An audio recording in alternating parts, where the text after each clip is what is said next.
Okay, thank you everyone for coming to the third installment of MDC's Designer Network series, Know Your Worth. We are thrilled to have business coach Michelle Lynne here today, all the way from Dallas, Texas. Welcome, Michelle. Thank you. If there's enough time at the end, there will be Q&A. And please keep in mind that we do have a virtual audience, so if you could speak into the microphone when you ask your question.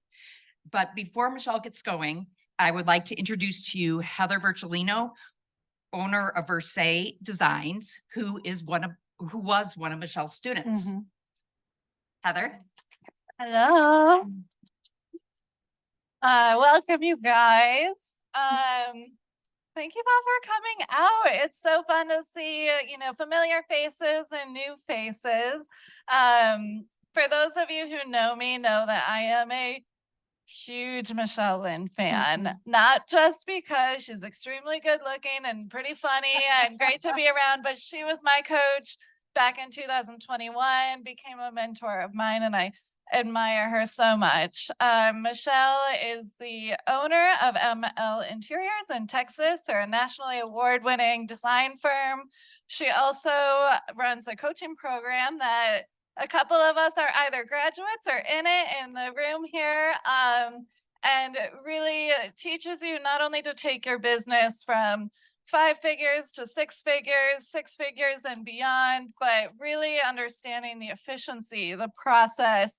But it starts with the heart, and knowing your worth is, if you don't know your worth, then how can you sell, let alone ask for someone to pay you for your time if you don't think your time is valuable? So Michelle has been a wonderful mentor to me and many of my friends. I was in her program, like I said, 2.5 years ago, and met some of the most amazing friends I talk to every single day from all across the country. So not only do you get a great education from Michelle, who was a designer herself, who still owns a design firm, who's still invested in the industry, but you meet some of the best friends along the way. So if you guys have questions about Michelle's program, you'll see the little pamphlet and the whisk. She'll talk more about that, but come ask me. I'd be happy to be a resource for you. And Michelle, thank you for being here, and everyone give her a hand. Welcome. Thank you, Heather. Thank you. Oh my goodness, how do you follow that? Thank you. Thank you so much. Can you hear me? Everybody good? All right. Thank you. Well, thank you so many times. I appreciate you guys welcoming me here. My name is Michelle Lynne, and I just know that this is where the Lord has me, is because I love empowering other women, talking about business, and the business of interior design is just my love language. Today, we're going to be talking about Know Your Worth. And who am I? As Heather said, I am the CEO of ML Interiors Group. We are an award-winning interior design firm in Dallas, Texas. This is my badass team. And together, we just take good care of our clients. And it's because of them that I can be here. It's because of them that I can have this other business called Designed for the Creative Mind. So funny story is that my coaching business was basically birthed in Detroit.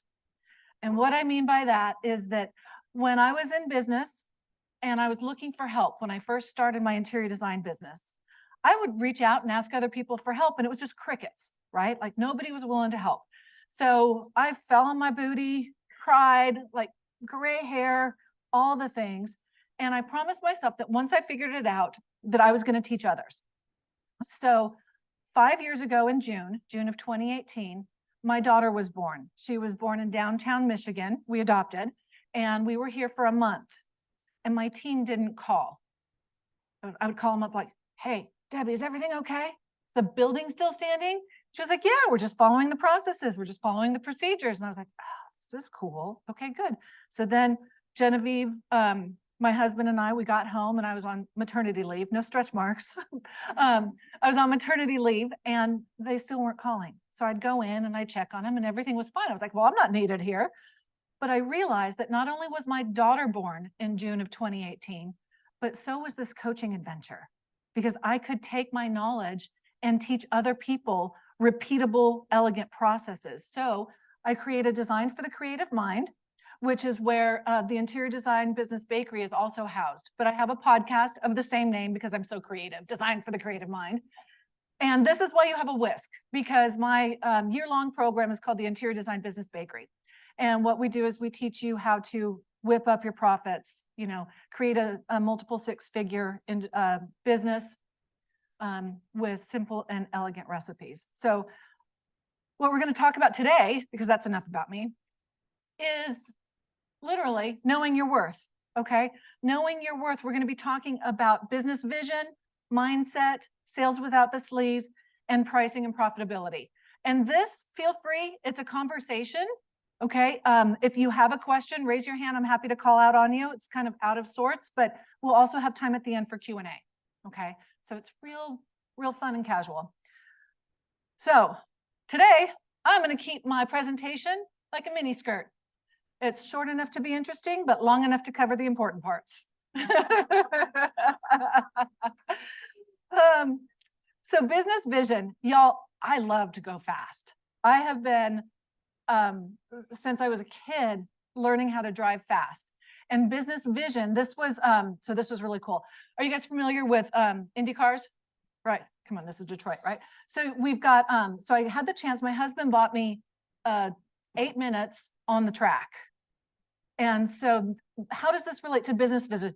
Because when you are driving, okay, even when you're driving on the freeway, driving down the street, what they teach you in race car driving school is that wherever you look is where you're going to go. Okay, so imagine this, right? You have, if you are going to be in an accident and you're like turning and turning and you're focusing on the one pole that is on the road, that's what you're going to hit. Okay, so you need to focus on where you want to go. So in your business, focus on what you want, because as soon as you start focusing on what you don't want, like, oh man, I don't want this client to be a pain in the ass. Oh God, I don't want this to show up bad. Oh God, I don't want to lose money. Like, this is what you're focusing on. That's where you're going to go. So you need to look a couple cars ahead. You need to look at the turn, and you need to be looking not at the wall. You need to be looking at where you want to go. So 153 miles an hour. Yeah. And I tapped it out. I'd have to go back and pay more to go faster than that. But I was like, that's enough. I lived. So, so business vision is very important. So if you don't know where you're going, you're just going to end up wherever. So one of the things, as you know your worth, is you need to take a look ahead and determine, and that, y'all, that might just be 3 months at a time as you learn how to create this vision. 3 months, a year, okay? Maybe you start with 5 years, 3 years, and your 1-year vision, and write it down, okay? Nothing happens unless you start writing it down and creating a map.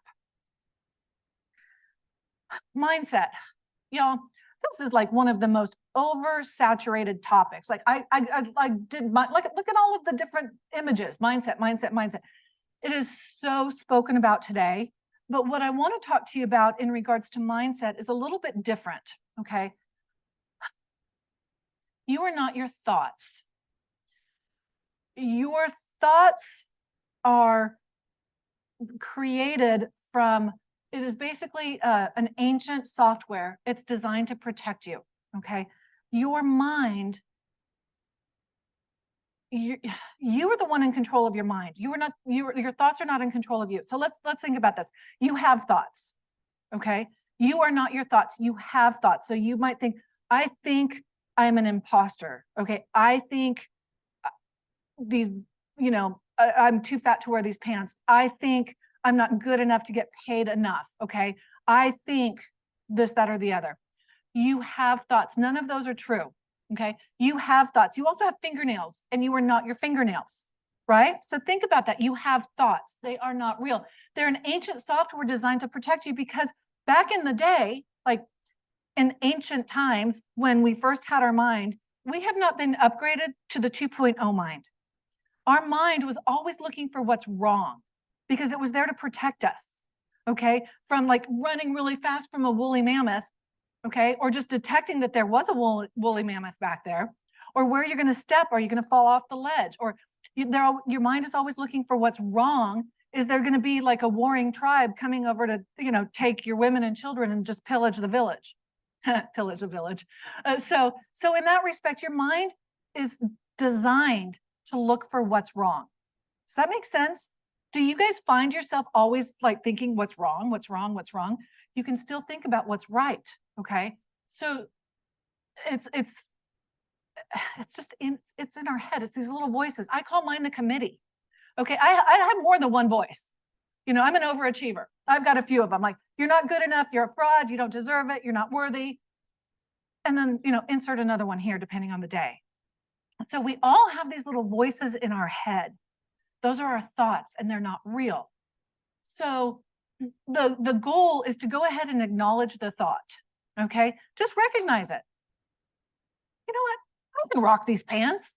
I'll put on a little LBs over the summer, but I can still rock these pants. Forget what the mind is telling you. Okay, acknowledge it. It's just a thought. It's not true.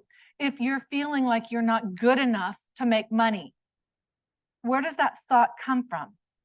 Okay, if you feel like you're not worthy of making money or you're not capable, whatever that is, this is both business as well as personal from a mindset standpoint.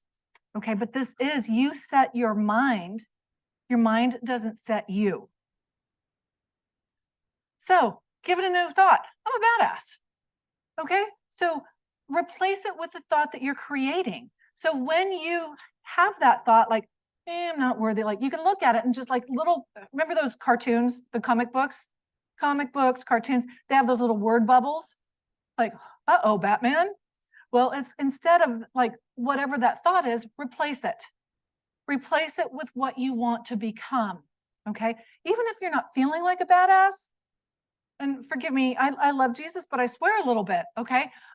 If you're not feeling like a badass, then just say it over and over. I'm a badass, I'm a badass. Do a little strut, okay? It makes you feel differently when you are being who you want to be instead of who you feel today. So from a mindset standpoint, there's just a little bit of a difference. It's not gonna be just raw, positive Sally. It is literally not easy, but you are capable of acknowledging that thought when you feel it, okay? And recognizing that it's not real. So when you are feeling that way, feel your fingernails and remind yourself that you're not your fingernails. Make sense? All right. So when it comes to business, you have to believe it in order to achieve it. So in that regard, that goes back to your mindset. Because if you don't believe you're capable, or you don't believe you're worthy, or you don't believe you know how, okay, then whatever that is, it's going to be true. But part of achieving what you believe is also going to be having the consistency, okay, because consistency creates confidence. Think about when you're driving home from work or from a client project or something. You're kind of on autopilot, right? Because you know where you're going. You've gone there 99 times, or you wake up in the middle of the night to go to the bathroom. Okay, you can do it with your eyes closed, literally, because you know exactly where you're going, because you've done it 999 times. Or as I'm getting older, it's a lot more than that every night. But the confidence comes from that consistency. I'm confident that I can walk to the bathroom without stubbing my toe because I'm consistent in doing that. Well, where that comes from in the design world is when it comes to your design projects, every project is different, but the process is the same, okay? The way I teach, the way I run my business is that there's 4 phases of every design. There's research, development, okay? There's procurement, and then there's installation. Can anybody think of any other phases that go with that? Okay, so it's from the phone call or the website contact all the way through the punch list of installation. If you're running your business, okay, and we all know that there's a lot more to this. We've got what we call the 16 steps of sanity that break all of this down into sub-steps, and then we have sub-steps to sub-steps. Because you go in a certain consistent order, you get confident. So when I was trying to do my design business and I was asking for help and nobody was helping, It's like, well, we're just gonna have to write this down and edit it over and over and over again. So this, oh, this worked. We're gonna repeat this. Oh, that, no, we're not doing that again. This. So we continued writing it out because literally, I had no idea how to run a project. I had no idea how to charge. I had no idea about procurement, like all of this stuff. I came out of corporate. Interior design is not my first, this is my third career. So I thought, okay, well, I'm going to go back and I'm going to take my corporate experience and start making processes and procedures like, duh, like this is a business. It's not just a hobby. So when you have this consistency, then you've got the ability to have that level of confidence that's going to help you continue to know your worth. Okay. So you have your business vision. Okay. And then your business vision, this is where I want to go. And then you have to have the right mindset and not believe everything you think. Okay. And then you're going to start getting this consistency in your business. Do you see how this is starting to flow? And then as you get that consistency and you get that confidence, then we're going to talk about pricing and knowing how to bring this all together so that you can run a profitable business. And it's not just fluffing pillows and picking out paint like they think we do. Okay. Right? Like this, this shit is hard. Okay. Nobody understands that they watch these HGTV shows and, 20 minutes in, they have a commercial and poof, it's done. So we know that there's much more difference. So much more difference. I sound like my 5-year-old. So the research phase is the sales process.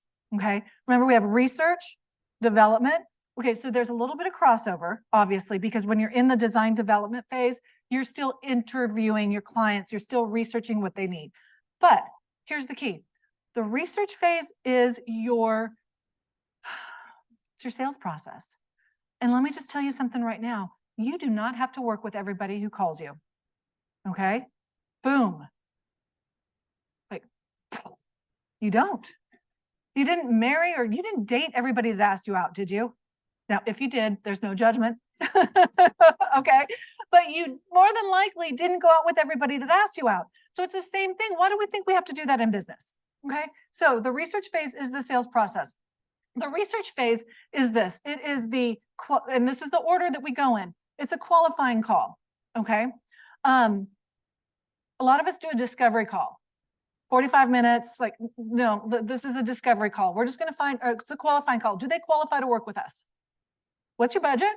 Don't have one? I'll help you make one. How does, and more goes into that, but this is the start. And what's your deadline? Okay, so what is this? This is the end of September. You want your kitchen done by Christmas? No, that's not going to happen.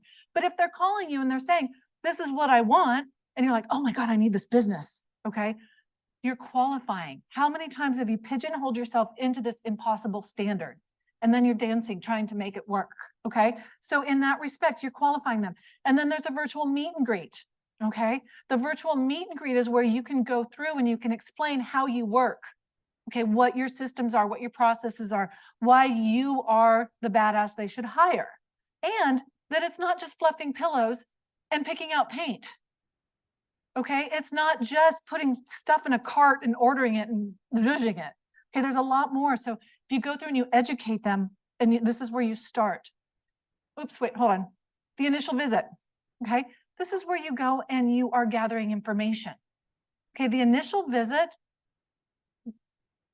if you set it up like this initial visit is simply reconnaissance. Okay. You are going to say, okay, your budget's all right. Your timeline's okay. We might be able to work this out. Your virtual meet and greet is when you meet with them and you explain, this is how I work. This is what's going on. This is how the process is. This is why it's not just fluffing pillows. Here's how I charge. Here's some other fees that you can expect and so forth. So it's just that virtual. If everything works out from there, then you go to the initial visit and you're getting basic information.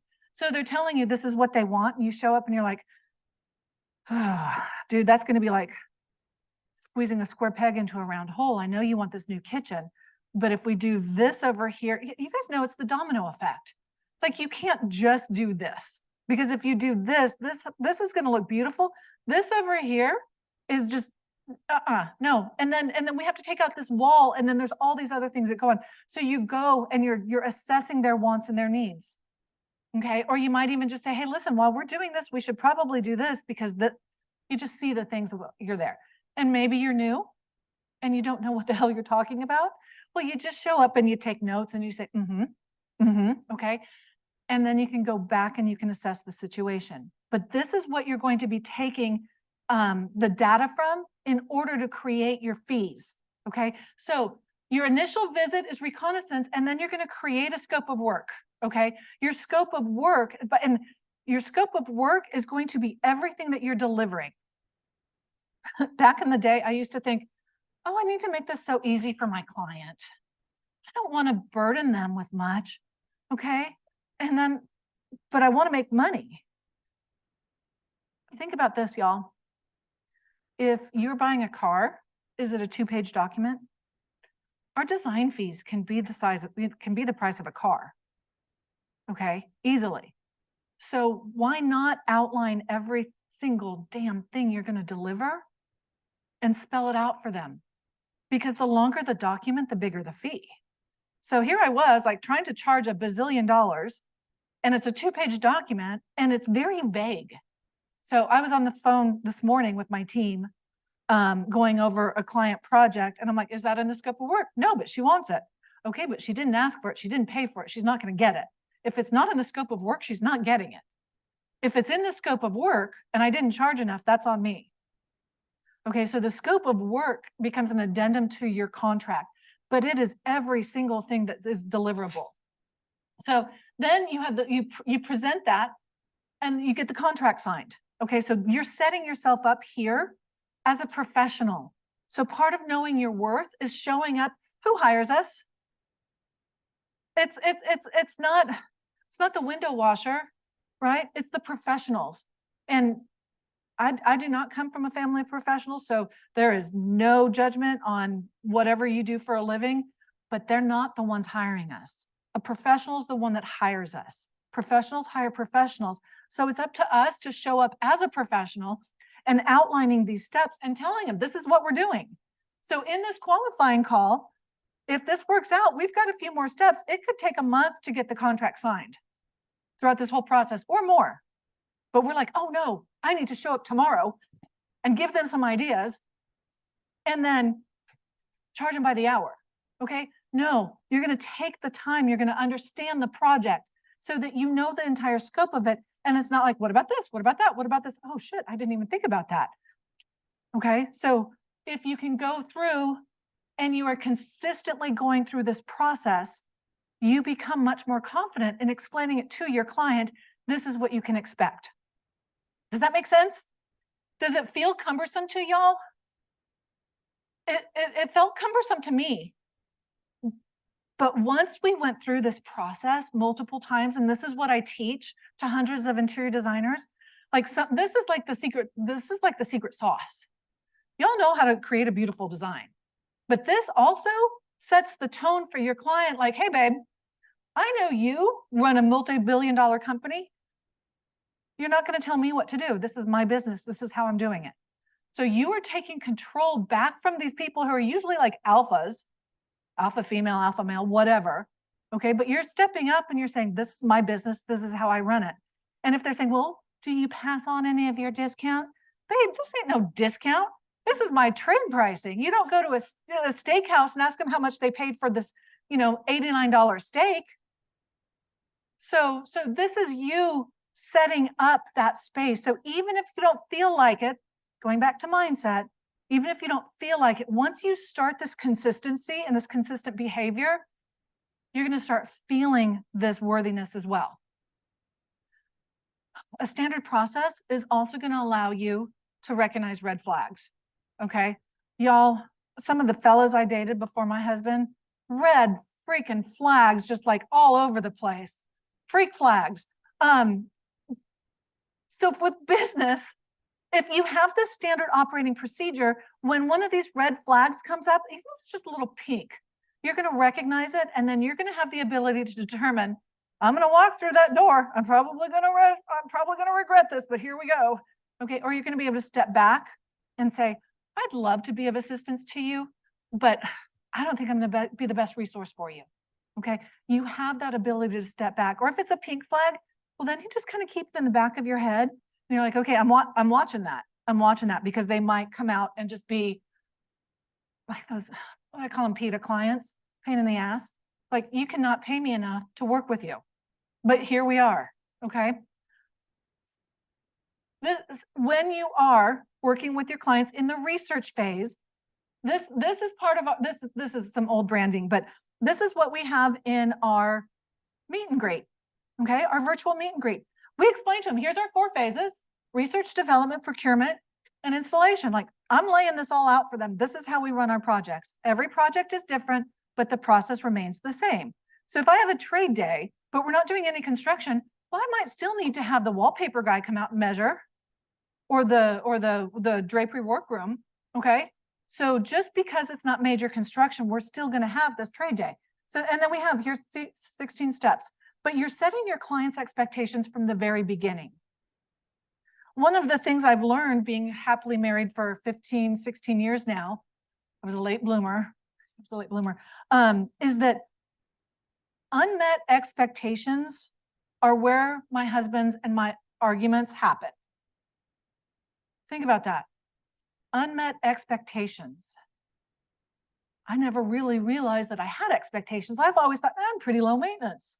Okay, but then he pisses me off, and he doesn't know he pisses me off, and he pisses me off because he didn't do what I thought he should do. Isn't that the same thing as our clients? If you don't set their expectations, they're going to be pissed off because they're going to have unrealistic expectations because they watch HGTV or whatever. I just blame them anyway, Chip and Joanna. I'm from Texas, I'm allowed to. So if you explain to them, this is how I do something, okay? Same thing. This is how I tell your clients why you're a badass, okay? And why it's important to them. They really, like, clients, y'all don't give a shit why I'm a badass. You give a shit how I can help you, okay? How I can help you. And sorry if I'm swearing online, y'all. But at the end of the day, the clients just want to know how we can help them. How does our background help them? Okay. When I got into interior design, I thought my biggest weakness was that I didn't go to design school. Like, I was like, oh my God, I didn't go to design school. I'm such an imposter. At the end of the day, when I started to step into myself and really own, I didn't go to design school and I'm not going to. So let me tell you what experience I do bring that's going to help you.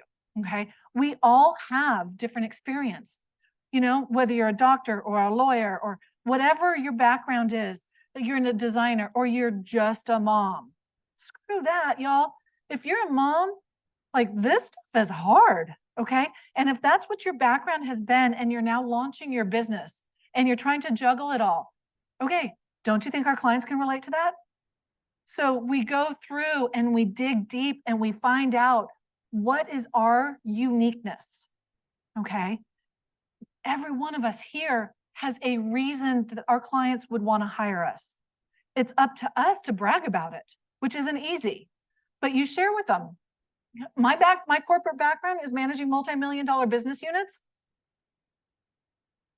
Okay, cool. Well, this is important to you because we have budget management practices. We have the ability to manage large-scale projects, internal processes, procedures, blah, blah, blah. And they're like, oh, okay. This is a business I'm coming to. Because if you're a solopreneur or you have a small business, you have to share with them that, yeah, it's a small business, but it's run like a business and not like Holly Hobby's little house, okay? Show your prospect how you deliver your designs. We all know that this is not rainbow dust or rainbows, unicorns, and fairy dust, right? Poof, your house is going to be pretty. So you have to share with them, okay, so what I'm going to do so that you know that you're going to like your project is I'm going to tell them this is how I'm going to deliver my designs, and this is how I'm going to go about this. This is how you can expect. Every Friday, I'm going to send you a follow-up. I don't text, okay, unless I'm running late or something along that line. We communicate strictly via email or the telephone, And then after a telephone call, I will reiterate it in an email so it's documented and there's no questions. Tell them that. Y'all, I don't work weekends or evenings. Neither does my team. So if you don't want to wake up to a text at 6:30 in the morning, don't. It's your business. These are your boundaries. So you tell them. And here's the deal. If they're not okay with that, good. See ya. Please drive through. Okay? Then you're on to the next one that is going to respect your boundaries. This is how I am going to show you what your dining room is going to look like. Okay? This is how I ensure that there's enough space between everything. So, Mr. Miss Client, this is what I show you. This is what your floor plan is going to look like. With the click of a button, I have all of the dimensions on my software, so I know that you have the proper room in order to make it just so that you're not falling off of the rug, so that you're not bumping into things. So I'm going to show you this, knowing that I have this in the background. Then what I'm also going to do is I'm going to share with you, here's my selections. Okay. And then whenever I can, and this is what we tell our clients, and then what we do is anytime I can get a sample, I'm going to have it there for you. So you can like the rug, you get a rug sample, take your shoes off, walk on it, roll around on it, taste, touch, smell, roll around, lick it, whatever you want. I'm going to have as many of these samples here for you as possible so that they know that they're going to like it. So you're reassuring them that you understand that this is such a personal process, such a personal service, that we respect their need to trust us. So you're telling them this during the research phase. There's no way they're not going to like it because they're going to have a chance to see it all. And then they get to see, like, here's the rendering. Dude, here's reality. So if you need a rendering for your furnishings, yes, I can do that. Personally, I don't like to. It's a waste of time. But if they need it, they can have it. So we charge extra for furnishing renderings. Okay. When it comes to construction, sorry, babe, you're paying for those. Okay. But I show them this. Pretty similar, dude. You don't need to lose sleep. We also share with them what fees to expect along the way.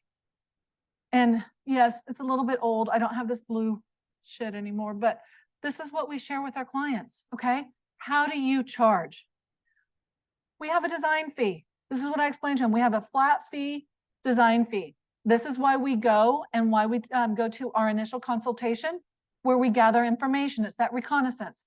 Design fee. Tell them it's a flat fee. Our clients dig it. It's the same thing with your cell phone bill. You know what it's going to be every month. So you're not like, oh, am I running out of minutes? Like, how many minutes did it take? Oh my gosh, I shouldn't have talked to grandma so long. Okay. So it's the same thing. Clients love the flat fee. And I tell them, our clients dig the flat fee. Okay. So you're leading them down that little trail. Okay. For them to be riding with you along this journey. So design fee. Then here's the deal. Your largest expenditure, other than potentially the construction bid, which is completely separate. You see how it's separate right here?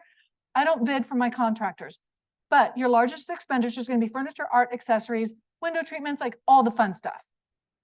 Okay, they understand that. And then, hey, by the way, I'm charging you for my procurement service. Okay, so explain to them. Now, think about this. I charge procurement services out of sheer ignorance. Okay, I talked to some other designers. They're like, what? You charge that? You're supposed to take that out of your markup. Like, I'm not taking that out of my markup. Like, that's another revenue stream. And I tell them, oh, I forgot that. Tell your clients, my profit centers come from the design fee and the sales of the furniture. Okay? Explain that. It's that steak. They go to the steakhouse. They know you probably paid $15 for this steak that you're now charging me $89 for. And that doesn't even include the sides. This is like family style. I got to pay more for green beans. Okay, but they don't question that. For whatever reason, they tend to question us. But it's up to you to explain to them, this is how I make my money. Okay, if they're not okay with that, they're not your clients. Okay, or you can find a different level of service to provide to them. Procurement, as I was saying a minute ago, ignorantly, I just started charging it. And then I was talking to other designers. They're like, you can't do that. I'm like, oh yeah, I can. I have been. But you explain to the client, it's not just click, it goes into the cart, you check out and it shows up. Right? Can I have a procurement is a bitch? Right? Okay. Because you have to educate them on why it is such a headache. A custom pillow. Explain that to them. A custom pillow. First, what we have to do is we have to determine what fabric. Okay, so that's part of the design. Then we have to figure out how much of it we need. And then is the pillow going to be a 20-inch pillow? Then what we have to do is or it's going to be a 22-inch pillow. Then we have to order, then we have to make it 20 inches, and then we have to get a 20-inch insert. And is the insert going to be down? Is it going to be polyester? Is it going to be a blend? Is it 50-50, 75-25, 90-10? What is it going to be? And then we also have to take it to the workroom, and we have to explain to them, this is how I want the pattern. This is where I want it. And then is it going to be a box edge? Is it going to be a knife edge? Is it going to be self-corded? Is it going to be corded? Is it going to be trim? How much trim do you need to get? And then you have to order it. And then you have to make sure that it's from the same dye lot. And then if it shows up wrong, I have to send it back. That's just for a custom pillow. So I had this young girl working for me. And I was explaining that. She comes up to me, she goes, "It really stresses me out when you do that." I'm like, good. That's exactly what I want to do to the client.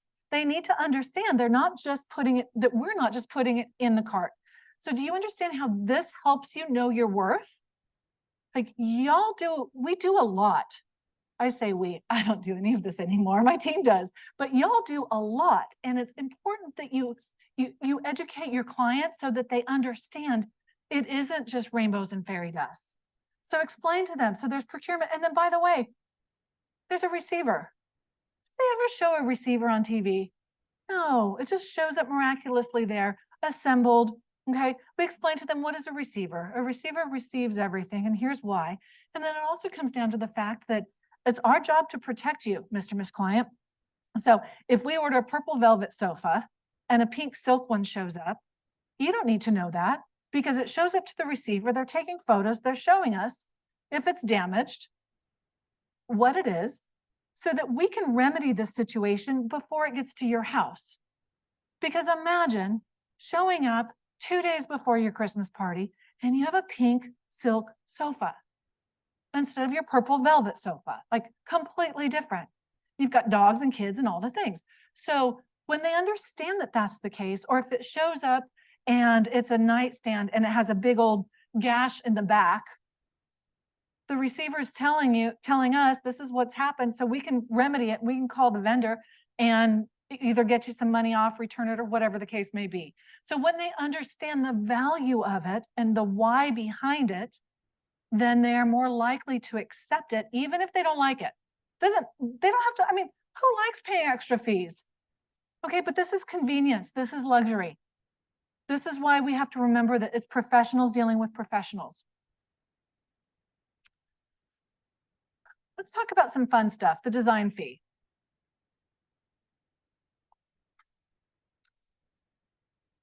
Okay, pricing. One of the most popular and easiest options for pricing your design fee is a flat fee. Okay, it's not always easy. This is my opinion, okay? This is not the only way to do it. But a flat fee is an overall fee for the project, and it may be calculated by the square foot, a percentage of the project, or an estimation of hourly fees required to complete the job. Okay, there's a variety of ways you can come to it. In my experience, clients love that because you're not coming to them with another invoice, another invoice, another invoice. Dude, I thought this was going to be done. $6,000 later, we've picked out a sofa. Okay, because think about it. Is there some times where you can pick something out and it's like, that was the easiest decision. That's perfect. And then you have to hunt for things to work around it. So for what I was thinking is like, how do I justify the fact that it took me 18 hours to pick this? And that's a little bit of an exaggeration, but it took me so long to do this, but it took me not much time to do that. The client's expecting it all to go quickly, and we know it doesn't. Or you change one thing and you have to redo all of it. So if you're billing on an hourly basis and having to justify what you're billing, then it's also difficult in our hearts to bill for everything. Okay. How weird is it to say, oh, dude, I was thinking about you and your project in the shower and I came up with some great ideas. I mean, that's just weird, right? So you're thinking about projects all the time. How do you bill for that? So if you're hourly, you can pick a rate and keep track of your time by project. Hourly pricing, it's easy to explain, right? Everybody understands? This is what I charge per hour. It's a nuisance to track. Going back to the shower, going back to the car, you're cooking, you're thinking about things. You never charge for all of the time spent. Clients shop for the lowest rate. They have something to compare you to. And if your rate also is they shop for the lowest rate, and the faster you work, the lower your income. Think about that, because you cannot necessarily, most of us can't go out and say my rate is $555 an hour. Okay. Now, you could bury that in your value-based fee, your lump sum, but the faster you work, if you're at $100 an hour, $150 an hour, $200 an hour, whatever, the faster, the better you get, the less money you make. That to me is what changed my perspective huge, because you're getting good at it. The revenue is limited by time, and then you have to have the justification for the time needed. Also, if an attorney, we've only had one client since we've gone to a value-based fee, flat fee, ask us, well, what's your hourly rate? Like, dude, I don't have an hourly rate. Now, internally, I have an hourly rate. He's like, well, if you had one, what would it be? If you had one, what would it be? And it was my team who was answering this question. So I think we told him it was like $225 at the time. If we had one, that's what it would be. And he's like, I went to law school. I don't even charge that much. Okay, so then you have to justify some of these things. So, you know, it doesn't happen very often, but my mind is always looking out for what's wrong. Go figure, right? That ancient software. And how do you go about adjusting that? So if the flat fee is value-based, it's a logical perspective. It removes concern for how much is this going to cost? How much is this going to cost? And it reassures them. It installs confidence to an agreed upon amount up front. It's a familiar pricing model to most. Okay. We're used to this now. Internet providers do it, the cell phone providers. It reduces shock. Not always on the front end. I've been told this is a lot more than I expected. Like, okay, well, what room do you want to take out? Okay, we can adjust that, but what are we going to take out? Again, you work faster, there's more profit.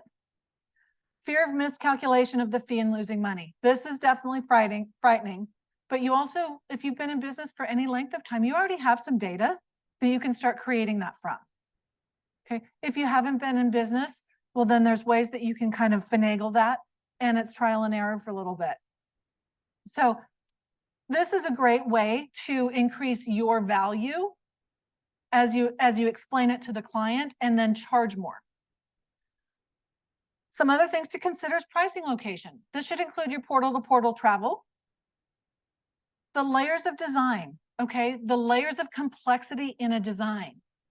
If it's a guest bedroom, okay, a secondary bedroom versus their family room where they spend most of their time, there's less layers. There's less technical details. It's like you can go, I don't want to say you can go retail in a guest bedroom, but you could go retail in a guest bedroom, whereas you need more custom in a living room. Does that make sense?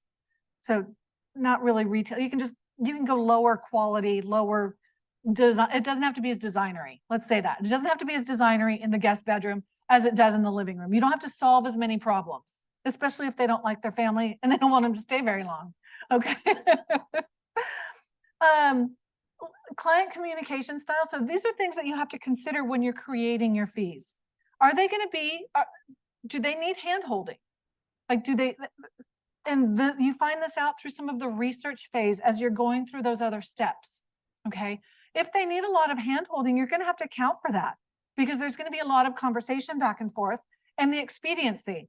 So if somebody really absolutely positively needs something done quickly, okay, you're not going to get your kitchen by Christmas, but let's say they need their kitchen by, what is this? This is October, November, December, January, February, March. Let's say they want it for a spring party. Okay, it's going to take me a while. I've got other projects. But just like FedEx, if you absolutely positively need it overnight, we can do that. It's going to cost you an arm and a leg. Okay. So if they have a good budget, but they have a tight deadline, explain that to them. I can get this to you, but I'm going to either have to work more because I have these other projects, or these other projects are going to have to go to the back burner, and you're going to have to compensate me for that. So there's all these other areas that oftentimes we just accept because people pleaser here, right? We just accept it and we do what we can, but it's at our own cost. So as you get to know your worth, and as you have created these steps and these consistency and the standard operating procedures, you are going to start recognizing that you're giving away a lot of stuff that you can be charging for. Oh, profits. Woohoo. Who doesn't like that? Okay, 2:47. I better hurry up. We got time for questions. Okay, profits. A positive, this is like business 101, okay?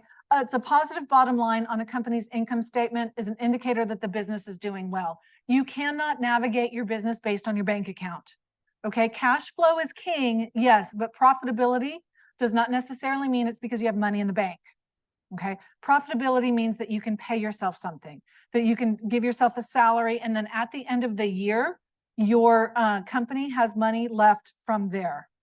Let's see if I can get through this a little faster. Okay, profits. Oops, oh, it's this one. Profits can be created with your design fee, right? We talked about that in the little circle, the purchase margins. And also procurement management, that's not a profit center, but it can be a little bit of a buffer so that if you have things that go awry, you have that as some flexibility. Again, profits are going to come down to your services and associated expenses. This is what you have to explain to them. How many people have had somebody shop them, right? Oh, well, I found something better, or it looks just the same on Wayfair. Explain to them that I do sell you furniture, but here's the deal. I'm going to get you the best price I can, but Fazy Rugs across the way, you know, and I'm not throwing them under the bus or anything, but if they're on Wayfair, and Wayfair buys 1,000 of these rugs a month, and I'm selling one a year, who's going to get better pricing?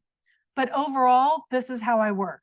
Okay. So if they see that you presented something and then they see it on Wayfair, they're going to think that you're scamming them. Because again, our mind goes to the worst case scenario. Explain it in advance. Okay. So depending on what your pricing model is, do you give away any of your margin? Okay. We give away a little bit. So we try to tell them that they're going to pay less than retail, but there's going to be some times where retail is going to be cheaper because of the buying power. Profit by procurement. You can calculate procurement by percentage of the design fee, a square foot calculation, or outsource the task and work with your provider to find a profitable outcome. Okay, and it's also going to depend. If it is just click in, click in, click in, if it's very easy, you're going to know. Or is it going to be a full home of custom furniture? How to increase your net profit? Y'all, just who here feels like they can increase their revenue? Can you increase your revenue? That's the easiest thing to do, is charge more. Okay, and work and charge more and work efficiently. If we're recreating your business model on every project, the profits are going to get eaten. Cut your costs. Okay, y'all, how many of you have ever had a gym membership and you didn't go to the gym? Okay, thank you. Okay, how many of you have had a Pandora subscription that you're not listening to Pandora because you swapped over to Spotify? Go through tomorrow, go through your expenses and see what sort of subscriptions you can cost. That's immediate, that's easy. Okay, don't renew that app at the end of the year for $39.99. That adds up. Assess your most profitable service. This one's awesome. Y'all, I used to think that, oh, a builder wants to work with me. That's so sexy. It is, but you know what's more sexy is the margin on the furniture that I can sell to the homeowner. Okay, so I would much rather have a decorating project than a renovation or a build or something like that, because that's where the money comes from for us. Reduce inventory. If you're holding inventory, it can be expensive. If you have a certain look, then you might want to buy some inventory when you can. But if you don't, then start offloading it. Okay. Let me remind you, that's a lot. Okay. But at the end of the day, you create beauty. Okay. You create a space for your clients to begin and end their day as their best self. Okay. It's a sanctuary. It's a refuge. That means that in the middle of the day, they can also be their best self because they have a safe place to begin and end. Okay. You create what feels like a hug. Think about that. You create what feels like a hug. Who's to say that's not worth being paid well, being compensated? Oftentimes what we do, we take for granted because you're good at it. It's just natural. It's in your DNA. But don't give it away. It's worth being well compensated. And we all know there's no freaking magic wand that is going to create a room like you do. Okay, so there's no rainbows, fairy dust, and all of that. So just know this is what we do, and it's worth it to be well compensated for. So here is my gratuitous plug. Rolling in the dough. I've got a 5-day workshop coming up starting on the 16th of this month. If you want to scan for information, you can do that. It's going to be held within a Facebook group, but for those of you who have been through it, we go into a lot of this and a lot more as well. I piss off some other interior design coaches because I give away for free what they charge for. So that's what this is. But we do have some time for questions. So come on, anybody. All right. Thank you. Oh, we've got a microphone for you because we've got it online. What if your client doesn't give you a budget when you're asking for a budget and they say, oh, we don't really have a budget, but everyone has a Everybody budget, has but a they don't budget. want to admit it? Here's a great trick. If throw out, okay, have you been in business for a while? Okay, here's a no charge for this trick. Go to your favorite online retailer, okay? That's not Target or West Elm. Like go to Restoration Hardware or Lulu in Georgia or whatever. If you're new in business, go and fill up your cart with a room full of stuff. It doesn't have to match, okay? It doesn't have to be all high end or all low end. Go middle of the road, okay? You need an 8x10 rug. You need a couch. You need coffee table. You need like all the window treatments. Again, it doesn't have to match. That's going to give you a basic understanding of a budget. So if you're brand new, do that for every single room. And then you can literally throw that out to the client. We don't have a budget. Okay, well, in my experience, even if this is the first time you've ever done this, in my experience, you're probably going to be looking at somewhere between, and in Texas for a living room, it's literally between, like $30,000 and $45,000, depending on the size and depending on what you want. And if they're like, oh, you do have a budget, don't you? Okay. If you have experience, go back to some of your other projects that you've drawn from and throw that number out. Okay. Most of the time, people have bought their furniture piece by piece by piece. So if they say they have a budget and it's $12,000, you can say, well, how did you come up with that number? Okay, well, it's what I have in my bank account. Okay, well, in my experience, so many people have been handed down furniture or they've just purchased things here and there. With the designer, we pull it all together for you at once, and therefore it is a larger purchase at the time. But it's pulled together, it's designed for you and your living.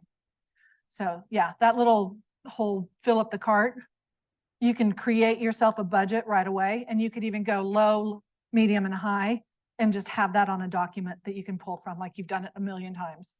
You never know. Yes, ma'am. Oh, she's got a fancy microphone over here for those of you who are online. For a flat fee pricing, and you just said you don't like to do construction, but a lot of times we are called into. Oh, I like construction. I just prefer the margin on the furniture. I understand. Yeah, But a lot of times with the construction, we're not selling that many right. products or receiving that many things. Mhm. We're helping the builder to come up with, I mean, we come up with great ideas and tell him where to put the crown molding and Absolutely. and where the doorways should be and all that. And there isn't a product we can sell. What would you say is the going amount for a flat fee for helping with construction and designing a whole room? Is it per Great question. So I think it's going to depend by market. It's going to depend by, say, builder to go through and pick out all the selections. It's also, the way we would charge it is going to be by square foot. And for us, we bring it up in increments, depending on, do they have a cabinet maker that's going to do the drawings, or do we need to do it? Okay. Is the client going to be involved, or is it a spec house? If the client's going to be involved, it's a lot more per square foot, because it's not just a spec. So for us in Dallas, I think we're charging anywhere between $4 and $7 per square foot just for the selections, but that's everything. That's like the shower doors. It is going to be the finish on the edge of the countertops. It's the hinges. We don't spec out, say, the can lights. There's a lot of things that we give and take, but that's also where the 4 to 7 goes. And then if they need drawings and if they need just those details, we have the ability to do it. And then the price goes up accordingly. So does that answer your question? Yes, thank you. Anybody else? All right, thank you. That's always awkward when I'm standing up here going, anybody else have a question? First, thank you for the presentation. I loved it. I've already incorporated a lot of those things, flat fee and everything. Yay. It was hard. Got several no's at first, but Yep, now I got yeses and it's going. rock on. My question is about the procurement part. Mhm. So currently how I do it is design fee. I'm actually a certified project manager, so my whole spiel on that part is really Nice. easy.